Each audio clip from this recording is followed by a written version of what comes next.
अरे मोहम्मद मुलायम कहला नवा बाबूजी, मोहम्मद मुलायम कहला नवा बाबूजी, चल कर जहाँ देश के ससरा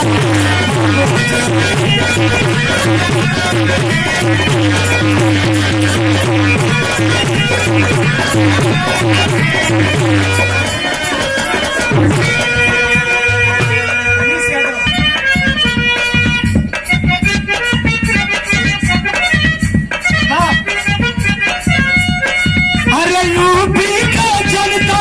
मना लिहाजा बना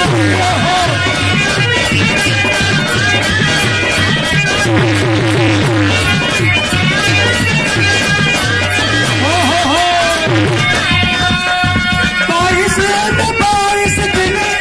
लहरे गई छाई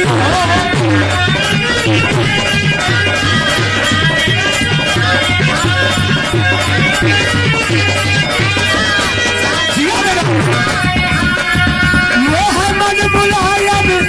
कहला नवा बाबूजी, मोहम्मद मुलायम कहला नवा बाबूजी, चिंता चाहवा देश के ससरा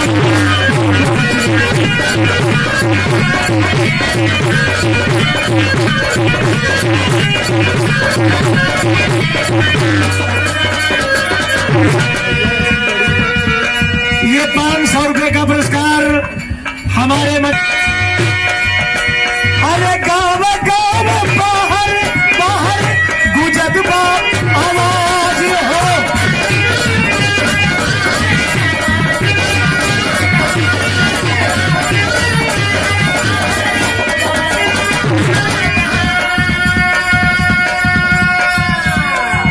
अरे गाँव गाँव शहर शहर गुजत बा आवाज हो।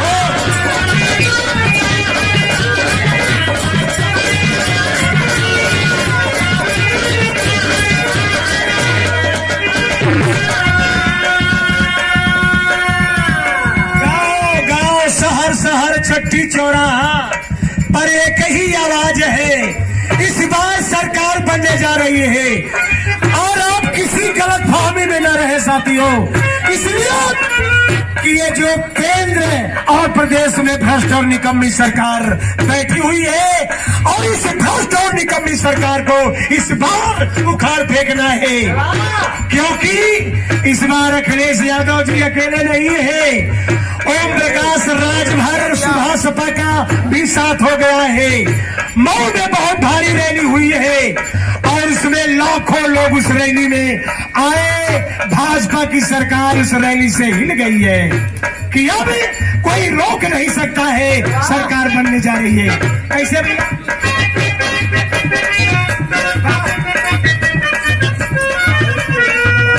कैसे भैया?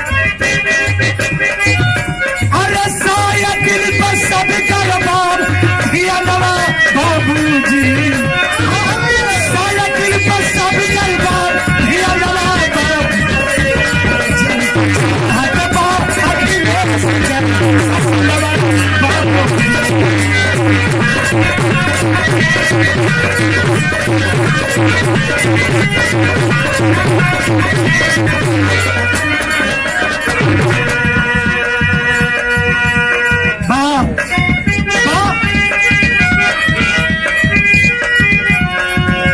अरे साइकिल पर सब करबाब दिया नवा बाबूजी,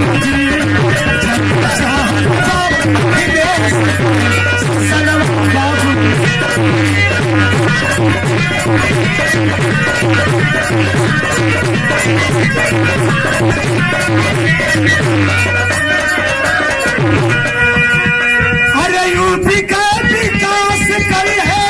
भैया आखिर ऐसा हो,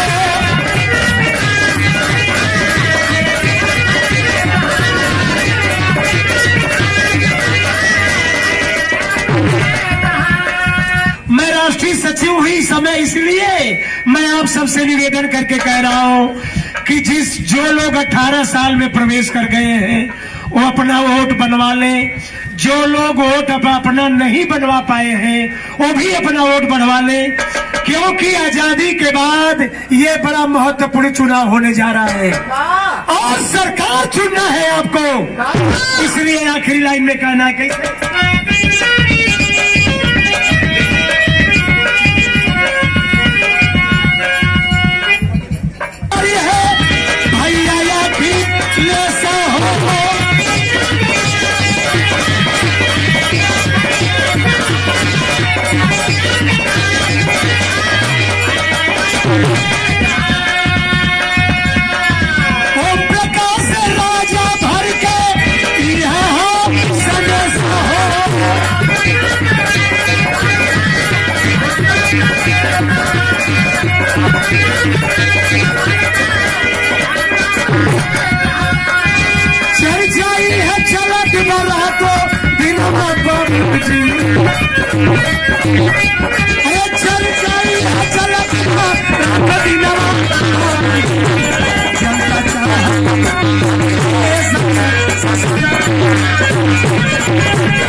Thank you.